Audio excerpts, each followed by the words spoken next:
بسم الله الرحمن الرحيم وبه نستعين.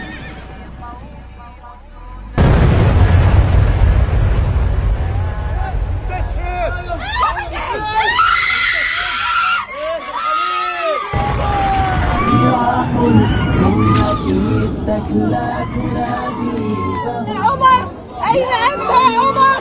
وإسلامه ومعتصمه تقول لكل العالم وقفوا الحرب يا عمي، بدنا نموت من الجوع. وقفوا الحرب، شبابنا بتفوق، بكفيكوا تفرجة، بكفيكوا فرجة.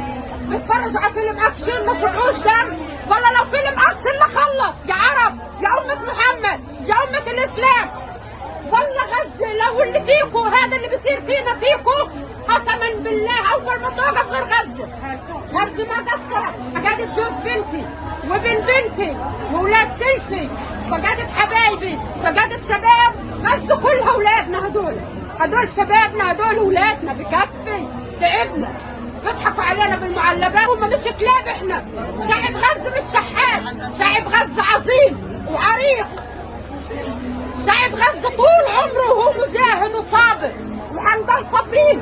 لكن احنا بنقول يا امتنا زي الله ما قال، ان تنصروا الله ينصركم.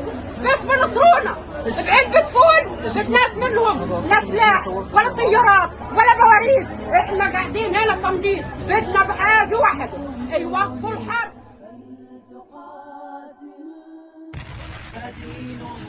Allah subhanahu wa ta'ala has talked a lot about the Yahud because it was in the knowledge of Allah subhanahu wa ta'ala, who knows everything, al-Alim, that this band of people would be the enemies of the religion of Allah subhanahu wa ta'ala from day one until the day of judgment. Subhanallah, the Jews are a very small nation, and they have been a very small nation for a very long time. For centuries, the numbers of the Jews is very limited.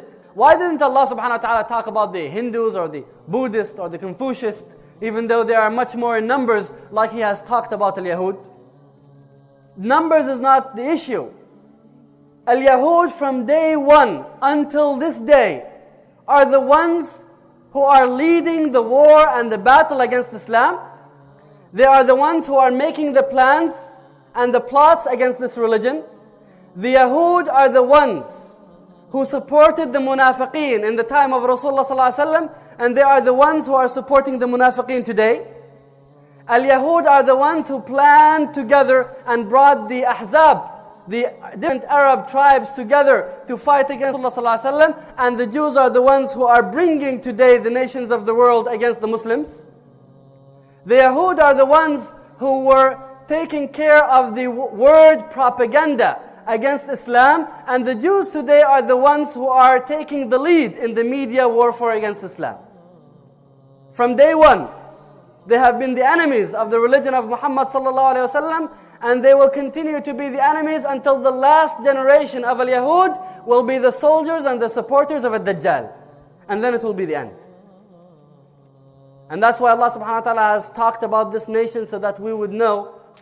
Allahu a'lamu bi'adaikum. Allah subhanahu wa ta'ala says He knows best who your enemies are. دور ولعوهن وولعوا السيارات، طبشوا الناس، نطفي مش قادرين. الجيش هاجم بطخه حي 4 إصابات صار في واحد في الوجه. We must understand that the animosity which the Jews harbor and hold to this ummah that began from the time of the Prophet ﷺ will continue until the appearance of their king and their false god ad-Dajjal, the Antichrist. This animosity began as soon as the Prophet ﷺ entered into Medina. Indeed, it began even when the Prophet ﷺ was in Mecca. And the Prophet ﷺ first had to deal with Bani Qaynuqa', and he expelled them after they broke the covenant and treaty that the Prophet ﷺ had. Because when the Prophet first came to Medina, he made a covenant and a treaty with the people of Medina. And when they were treacherous and they broke that, the Prophet ﷺ expelled the Jewish tribe of Qaynuqa', and then the Jewish tribe of Bani Nadir, all the Prophet ﷺ expelled. And then finally the tribe of Qurayza, the Prophet ﷺ dealt with them. And finally the Prophet ﷺ conquered Khaybar, which was the center of Jewish machinations against the Prophet ﷺ. And finally, the Prophet ﷺ, on his just prior to his death, he gave the order for the expulsions of the Jews from the Arabian Peninsula, and this was then done by Umar ibn al-Khattab, and they were behind the assassination of Umar, and they were behind then, after their expelling from the Arabian Peninsula, they took on the role of, within Islam, to try to cause a lot of fitna, and so many of the astray sects like Shia and others were a direct cause of Jewish, like Abdullah ibn Saba. And likewise, they were behind the killing or the murder of the Prophet's Khalifa Uthman radiallahu anhu. And much of the fitan in the Islamic history they were behind it in one degree or the other. Not every fitna, but much of it. And finally, until the most recent thing, of course, was when they brought about the end of the final khilafah that the Muslims had, even though it was a weak khilafah, the khilafah of the Uthmaniyun, or the Ottomans in English, at the beginning of this century. Now, so therefore, what we can write, and this type of animosity and hatred will continue towards this ummah, since it has been since the time of the Prophet ﷺ, until finally they come, being led by their king, who they expect, their awaited one, their false messiah, who they will worship as God. وَالْعِيَاذُ بِاللَّهِ الدَّجَّالِ. I mean, this is the history of these people towards this ummah. There's their hatred and their animosity towards us. And volumes can be written just regarding this in itself. And so we need to keep this in mind, that who are we dealing with when we talk about peace with these people? Battles are being fought. You see, when the Israelis say peace, we really have to ask the question, what kind of peace? Many of the Jewish religionists, the religious Jews, who believe in these articles, don't want peace. Far from it. They are not even satisfied with just what they've got. They want more. In fact, they want the whole of Lebanon, the whole of Syria, they want Jordan, and they want Kuwait as well. And I've heard reports, wallahu alam, I'm still trying to verify them, in writing. Because everything that I've said is to be found in writing from their books. And this is also claimed here. But I've read somewhere, and I'm still looking for the reference, but I've read this before, that their map for Eretz Israel, meaning Greater Israel, includes al-Madinah al-Munawwarah. Allah knows if that's true, but I've read it before, but I'm still looking for the reference. But it's been mentioned by a few people, and I've read it myself, but a long time ago, that their concept of Eretz Israel, meaning Greater Israel, forget including the occupied territories, and Kuwait and Iraq and Jordan and Syria and Lebanon, it also includes al-Madinah al-Munawwarah.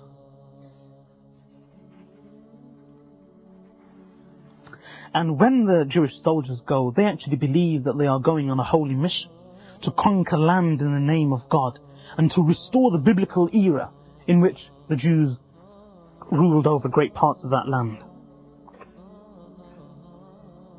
During the time of the Israeli invasion of Lebanon, for example, the military rabbinates in Israel, clearly influenced by the ideas of the two rabbi cooks, exhorted all Israeli soldiers to follow in the footsteps of Joshua. Joshua was the deputy of Sayyidina Musa alayhi salatu wasalam. In Islam, he is referred to as Yusha ibn Nun. So these rabbis, the rabbinates, we're not talking about one or two rabbis, we're talking about the whole rabbinate council of Israel. The military rabbinates in Israel, clearly influenced by the ideas of the two rabbi cooks, exhorted all Israeli soldiers to follow in the footsteps of Joshua and to re-establish his divinely ordained conquest of the land of Israel. This exhortation of conquest included extermination of non-Jewish inhabitants. The military rabbinates published a map of Lebanon in which the names of Lebanese towns had been changed to the names of cities found in the book of Joshua, biblical times. Astal wrote, one of their men, Israel's military presence in Lebanon confirmed the validity of the biblical promise in Deuteronomy, book 12, verse number 24. Every place on which the sole of your foot treads shall be yours. Our border shall be from the wilderness, from the river Euphrates in Iraq to the Western Sea. Allah.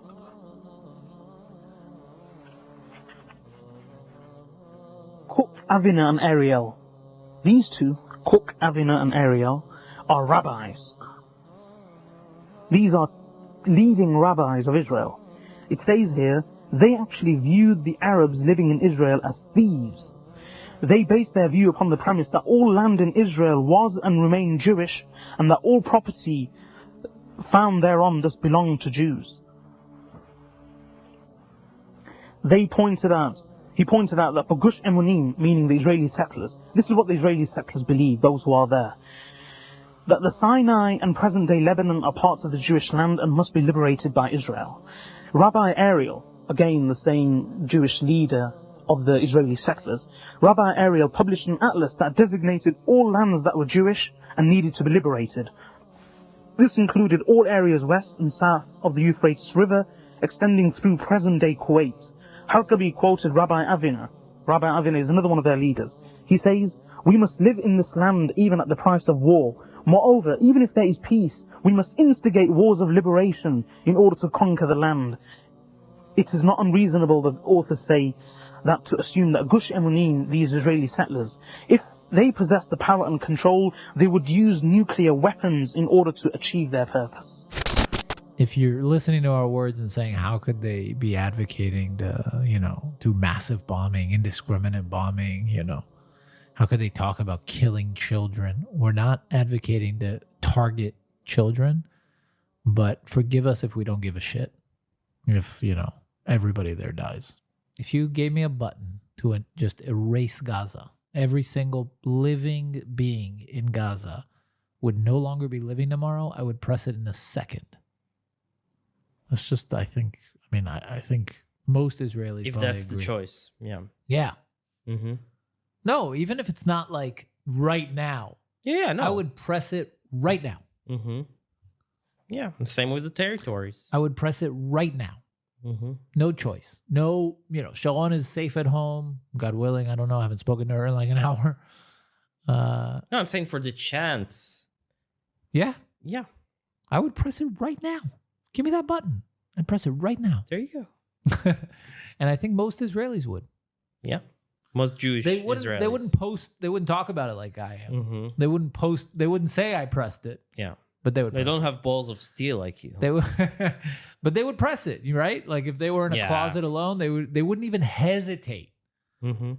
Someone came to them and Hadar said, "No one will know. You press this, all the Palestinians are gone." You'd be like, "Fucking hey, is there another one?" 0 people in Israel. If you go up to them and you're like, do you care if this baby in Gaza gets polio? They'll be like, I don't fucking just. Yariv Oppenheimer would care. Yeah, okay. There'll be like 20 people who care, and they're all wearing Meretz shirts. Like, fuck them. But seriously, nobody would give a shit. They'd be like, leave me alone, man. I'm trying to buy Eat shit ice cream for Shabbat. Fuck off. I don't care about this Gazan kid with polio. Also, as long as they're in their Nakba state in their tents, and we're living still, if you put aside the news, day to day is okay. Yesterday we went to a concert. Yeah. Wow. We danced, and it was amazing. And you can't help but think it's nice to know that you're dancing in a concert while hundreds of thousands of Gazans are, homeless, sitting in a tent and eating. Makes it even better. Yeah, more enjoyable concert. If only they put the live video footage of Gaza. But seriously, you guys that. That's what people don't understand. Look, I know that you guys might be appalled by this, some of the listeners, but seriously, this is how Israelis feel. And you might think that Eitan Weinstein and Naor, who refuses to kind of back me up on it publicly. I'm from the UN. Yeah, he's the UN. But you might think I'm extreme. But I have conversations with lots of people, coworkers, friends. People enjoy knowing that they are suffering. Don't touch me. I touch you. I touch you. Go away. Okay? So go away. Don't touch. Okay, go away. Okay? So go away. This is not your place anymore. It's my place here. It's all this. What you see? In your dream. It's belong to Israel. In your dream. Okay? In your dream. In your dream. Not Palestine. It's finished Palestine. In your dream. It's Bibi in the They don't want peace. They made it clear. Their rabbis are saying this, that forget just a small portion of Israel and Palestine. We want the whole area all the way up to Kuwait and further. And this is written openly. And the thing about Medina, I haven't got the reference for it, but if I do, inshallah, find it, I will inform the listeners.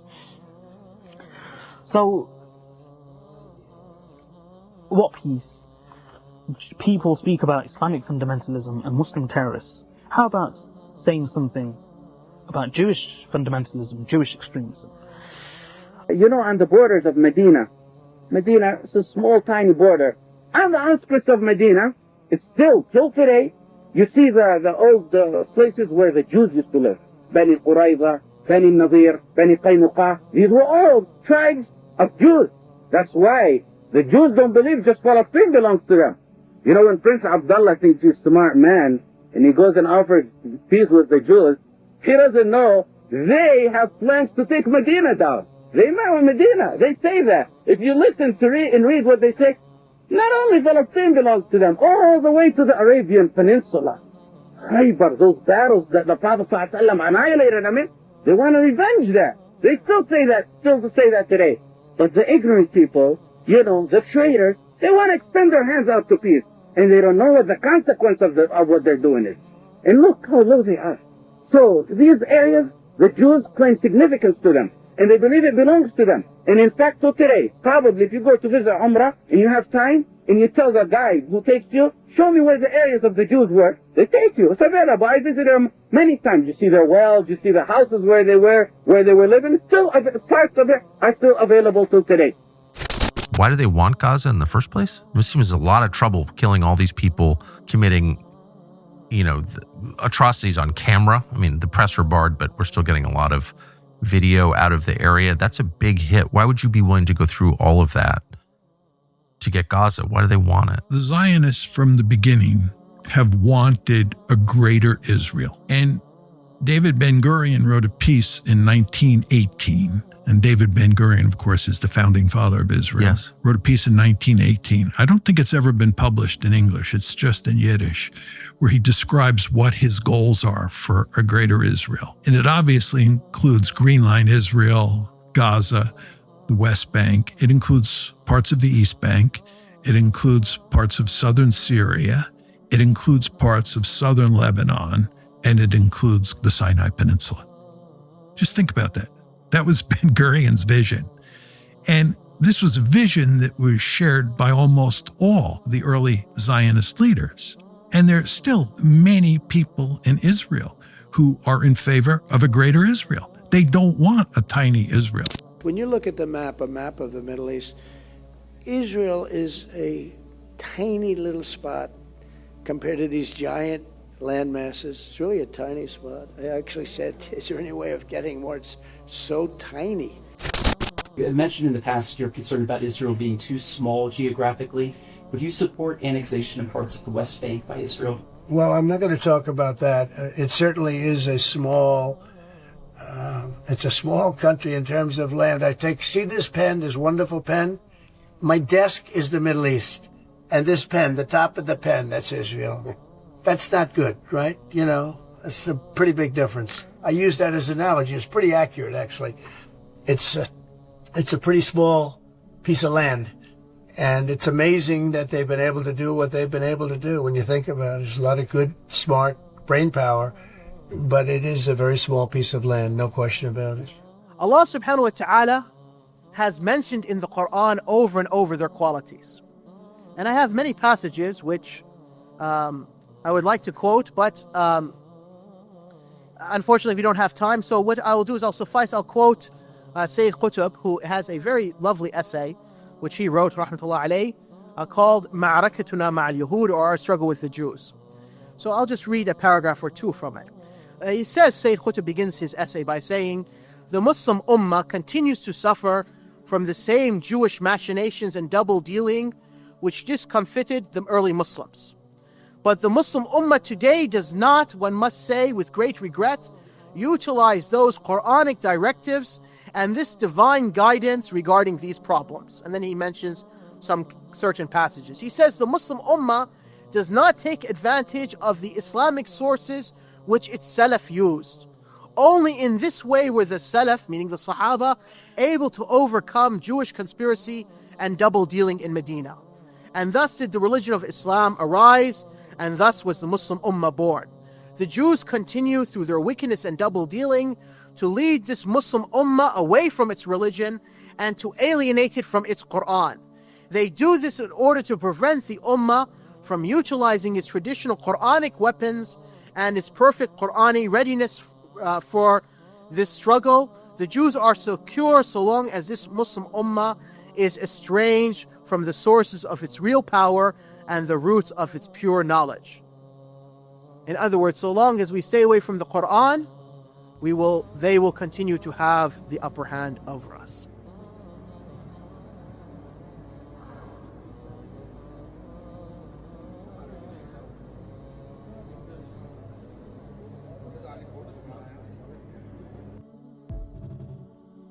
We must believe that the Jews, so long as they are adhering to their false religion, fighting Islam and its people, then they are an ummah to which Allah subhanahu wa ta'ala is angered with. And it is required for us to fight them and to force them out, or to check their animosity and their hatred to the Islamic religion and remove them from the lands they have taken from the Muslims, in particular Jerusalem, al-Quds.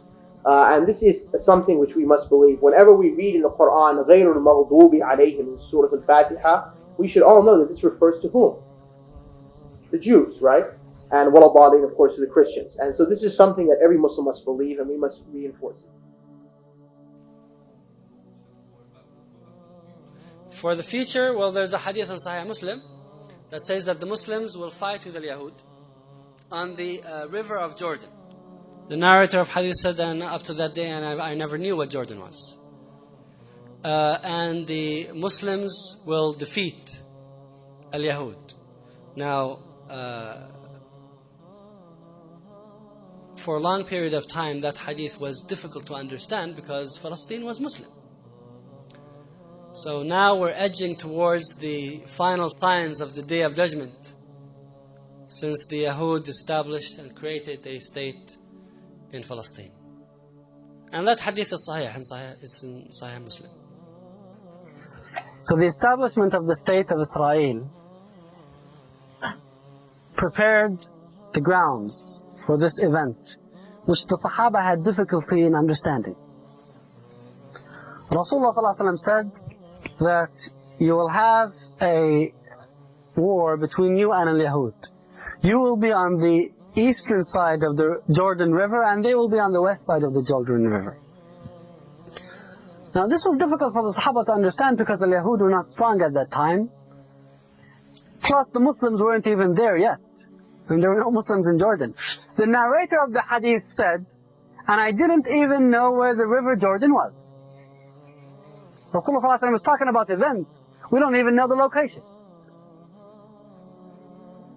Rasulullah ﷺ says that this is where you will fight, and that's good news. It means that, inshallah, Israel will not expand to the greater Israel, that its present-day borders are the furthest it will get, because right now it's on the Jordan River, and that will be the battle line.